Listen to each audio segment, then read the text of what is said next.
नमस्कार, खबरें जारी न्यूज 24 पर मैं हूं आपके साथ मकसूद खान। हाथरस कांड के बाद से सुर्खियों में आए नारायण साकार हरि उर्फ सूरजपाल जाटव बाबा के आश्रम में जाना मना है, क्योंकि बाबा का तिलिस्म ऐसा है जिसका चक्रव्यूह तोड़ पाना किसी मिशन से कम नहीं।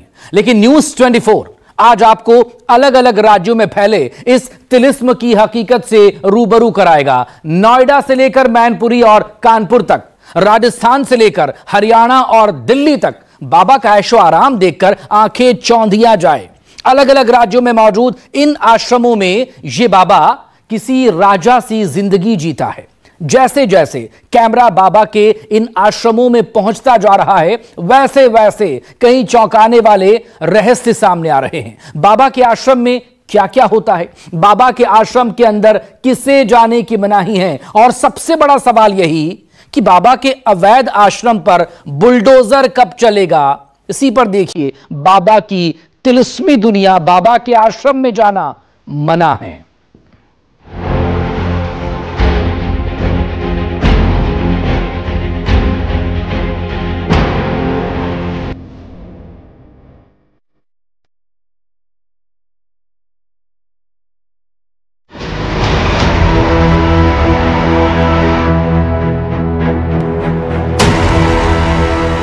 नारायण साकार हरि उर्फ सूरजपाल जाटव, वो बाबा जो भ्रम का मायाजाल फैलाकर कई लोगों का भगवान बना बैठा है। भोले बाबा के नाम से मशहूर इस पाखंडी ने चमत्कार के नाम पर ऐसी दुनिया बना रखी है जिसमें लाखों लोग सच को झूठ और झूठ को सच मानकर जी रहे हैं। नोएडा से लेकर मैनपुरी और कानपुर तक पाखंडी बाबा के कई आश्रम हैं, जहां अंधभक्तों का हुजूम उमड़ता है, जहां लोगों को चमत्कार का घोल पिलाकर अंधविश्वास की दुनिया में धकेला जाता है, जहां पाखंड का खुला खेल होता है। सबसे पहले आपको लिए चलते हैं बाबा के नोएडा वाले आश्रम में। नोएडा के सेक्टर 87 की नया गांव में स्थित है पाखंडी बाबा का आश्रम, जो कि डोब इलाके में पड़ता है, जो कि पूरी तरह से अवैध है, और जिला प्रशासन और नोएडा प्राधिकरण ने जांच शुरू कर दी। न्यूज 24 की टीम भी बाबा के इस आश्रम में पहुंची। हाँ, देखने आए थे। कौन रहता है? नारायण साकार हरि का है ना? ये नहीं जानकारी हुई अभी। अच्छा, ये बंगलों में क्यों गए थे आप? आश्रम में क्यों गए थे? जानकारी करने गए थे भाई। किसके लिए? किसकी जानकारी सर? किसकी जानकारी सर? बड़ा कौन रहता है, कौन नहीं रहता, ये जानकारी करने के लिए हम लोग। किसका? तो किसके बारे में जानकारी? किसके बारे में इतनी? अच्छा, यहाँ पे सोसाइटी में ताकि यहाँ कोई आश्रम है। हाँ, किसका आश्रम है? किसका आश्रम है?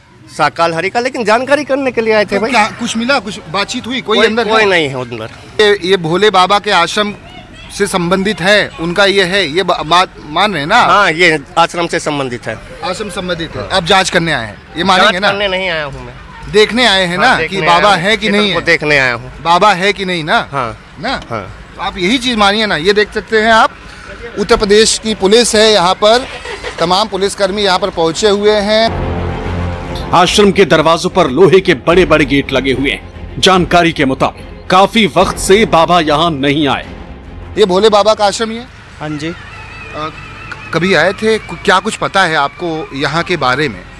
जी आए थे, ये 2020 में ये शायद बना है जी। और एक में ये 35 दिन के लिए यहाँ पे थे, और उनके बाद जो है फिर वो चला गए, फिर नहीं आए। अभी तक अब आए नहीं। उनका भक्त जो है आते उते रहते हैं। बाबा कभी आए यहाँ पे? कभी बातचीत हुई या कभी आपको? बातचीत किसी से नहीं होती है। एक बार तो आए थे यहाँ पे। ये कब आए थे? कौन से में? जब ये कौन से साल में? कौन से साल में? 2020 के 20 में करीब आए होंगे। आश्रम है यहाँ पे। फोटो कितने लोग बैठ सकते हैं अंदर यहाँ पे? अगर जब आश्रम बन के पूरा तैयार हो जाए, अभी बन गया है कि अभी बनना बाकी? बन गया है, ये तो कंप्लीट है। इसमें किराएदार भी रहते हैं और भी लोग। अच्छा। हाँ, सत्संग भी होता है संडे वाले दिन, मंगल वाले दिन, हर बार होता है। आता है क्या? हाथरस घटना के बाद बाबा के नोएडा स्थित आलिशान आश्रम के बाहर मुख्य गेट पर भोले बाबा की तस्वीर लगाई गई थी, उसे भी हटा दिया गया। ये पूरा इलाका है नोएडा सेक्टर 87, नारायण साकार हरि का जो बंगलो है। अभी कंस्ट्रक्शन का काम चल रहा है अभी यहाँ पर,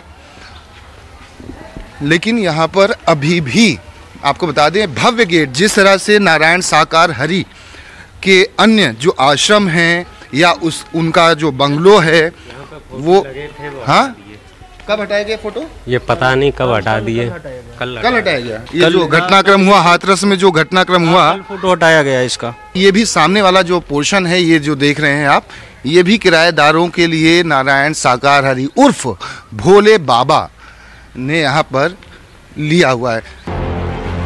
न्यूज 24 की टीम ने आश्रम के अंदर देखा तो अंदर काम चल रहा था, जिसमें बाबा के संबोधन के लिए स्टेज बन रहा है। वहीं नीचे देखें तो लोगों के बैठने के लिए बड़ा सा हॉल तैयार किया जा रहा है। यहाँ पे बैठ के ये बैठने के लिए, प्रवचन देने के लिए बनाए हैं। बाबा यहाँ बैठेंगे और यहाँ से प्रवचन देंगे। हाँ, यहाँ से, यानी कि कम पब्लिक आएगा तो यहाँ से बैठ के यहाँ तक वो पूरा हॉल हुआ। अच्छा, ये हॉल हुआ इनका। हाँ। और ये जब अंदर आते हैं तो उसी गेट से जो है अंदर गाड़ी करते हैं, इसमें अंदर। अच्छा। में ये इधर वहाँ लगेगी। हाँ, यहाँ अंदर खड़ा होता है, सबसे आगे उनकी गाड़ी लगती है। अच्छा। और उधर ये जो यहाँ से वहाँ से लेके वहाँ तक जो देख रहे हैं, हाँ, ये इन्हीं का मकान है पूरा। अच्छा, इन्हीं का वो है, ये वो वाला हिस्सा भी इन्हीं का है। हाँ जी जी जी, उन्हीं का है। सिर्फ नोएडा ही नहीं बल्कि बाबा का काला साम्राज्य यूपी और अन्य राज्यों में भी फैला हुआ है। तस्वीरें मैनपुरी में बाबा के आश्रम की हैं, जिसे देखकर अमेरिका के व्हाइट हाउस की याद आ जाएगी। इतना आलीशान सा महल नुमा आश्रम शायद ही आपने पहले देखा होगा। महल के बाहर बड़ा सा गोल्डन गेट, करीबियों के लिए एक छोटा सा रास्ता। आश्रम ऐसा मानो किसी राजा का महल हो। हमारी टीम जब यहाँ पहुंची तो सच्चाई निकलकर सामने आई। वो चौंकाने वाली थी। मेरे पीछे जो गेट दिख रहा है वो कोई सोने की लंका नहीं है, लेकिन सोने की लंका से कम भी नहीं है। जी हाँ, मैं बात कर रहा हूँ बीते 2 दिनों से देश के सबसे चर्चित बाबाओं में शुमार होने वाले नारायण साकार हरि उर्फ सूरजपाल जाटव के उस मैनपुरी के आश्रम का, जिसको लेकर दुनिया भर में और देश भर में चर्चा हो रही है। चर्चा इस बात में कि बाबा के सत्संग में 121 लोगों की जान चली गई और उस मौत के सत्संग के बाद बाबा यही मैनपुरी के इसी आश्रम में आके रुके थे। और उसके बाद हमारे जो सूत्र जानकारी दे रहे हैं उसके मुताबिक बाबा से इसी आश्रम में रात को तकरीबन 1 से 1.5 घंटे तक पूछताछ हुई है। और इसीलिए ये इस आश्रम की खूबी इसलिए क्योंकि देखिए ये जो बड़ा गेट है, इस गेट के बारे में कहा जाता है कि जब बाबा यहाँ आते हैं तभी ये गेट खुलता है। चाहे आप विधायक हो, मंत्री हो, सांसद हो, आपकी एंट्री इस गेट से नहीं होती है। 10 बीघे में ये आश्रम फैला हुआ है। और इसके ठीक बगल में देखिए जो सिल्वर गेट आप देख रहे हैं, ये सिल्वर गेट बाबा के खास भक्तों के लिए खुलता है, जो उनकर बेहद नज़दीकी सेवादार हैं उनके लिए खुलता है। तो ये 2 चीज़ें यहाँ पर हैं। बाबा के आश्रम के ठीक बाहर सड़क पर रंगोली बनी। बताया जाता है कि जब बाबा का आगमन होता है तो इस रंगोली को फूलों से सजाया जाता है, लेकिन फूल से सजाने की जिम्मेदारी सिर्फ महिलाओं को दी जाती है। और जब तक बाबा गेट के अंदर नहीं चले जाते तब तक कोई पुरुष सेवादार आसपास नहीं रहता।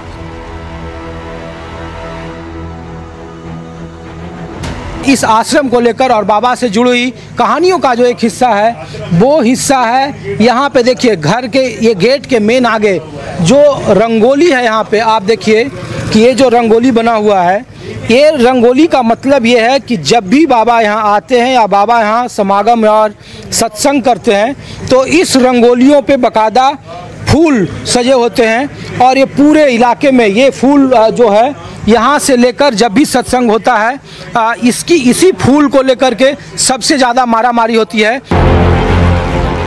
इसे बाबा का रसूख कहें या दबंगई कि जो सड़क आम लोगों के लिए सरकार ने बनाई है, उस सड़क को बाबा ने अपने कब्जे में ले रखा।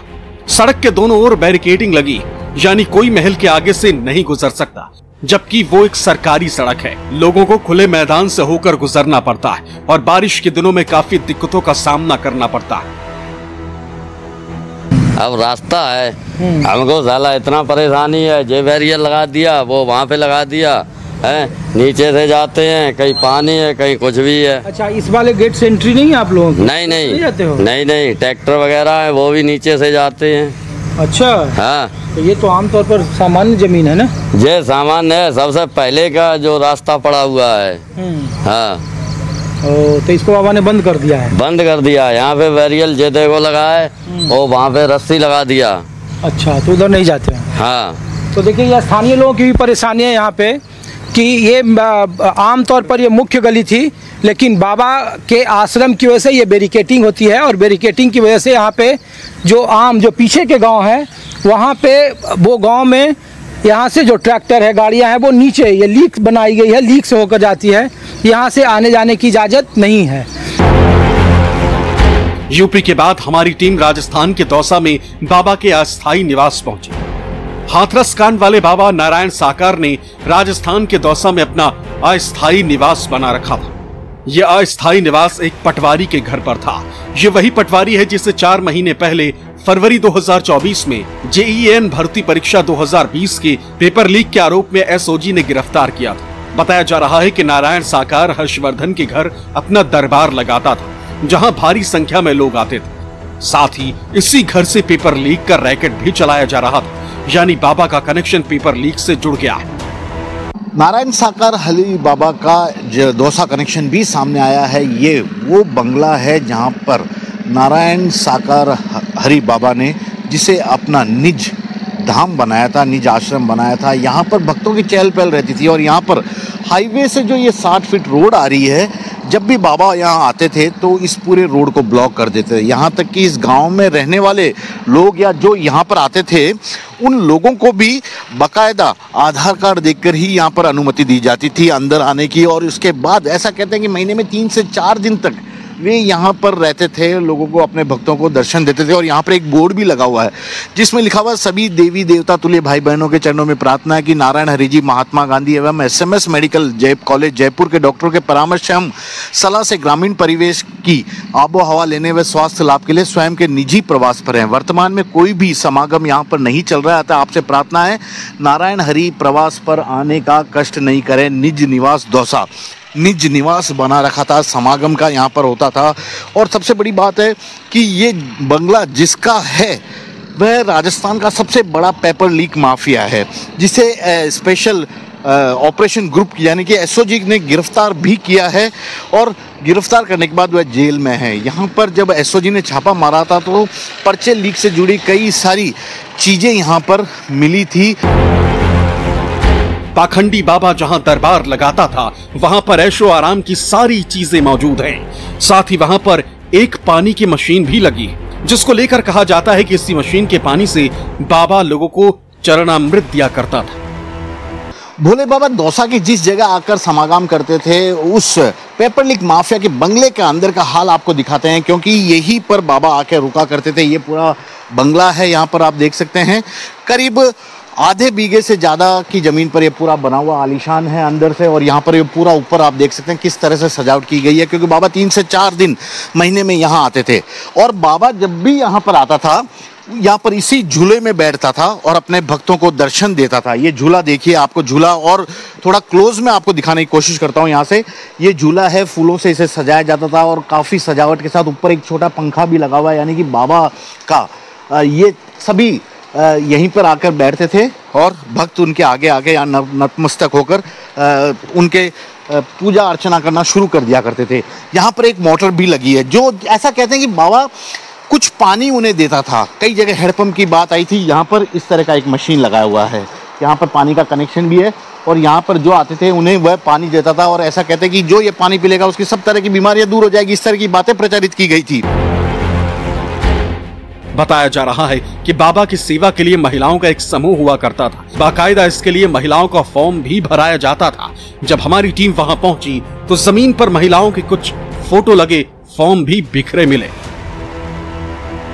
यहाँ पर हमें कुछ डॉक्यूमेंट भी पड़े मिले हैं। यहाँ देखिए, ये महिला है, ये महिला सेवादार है, जो बाबा के जब आते थे तो उत्तर प्रदेश के फिरोजाबाद से आई थी, ये संतोष कुमारी। इसके अलावा ये गुड्डी देवी है। यहाँ पर जितने भी आपको ये फॉर्म मिलेंगे इनका, ये सब ज़्यादातर महिलाओं का ही है।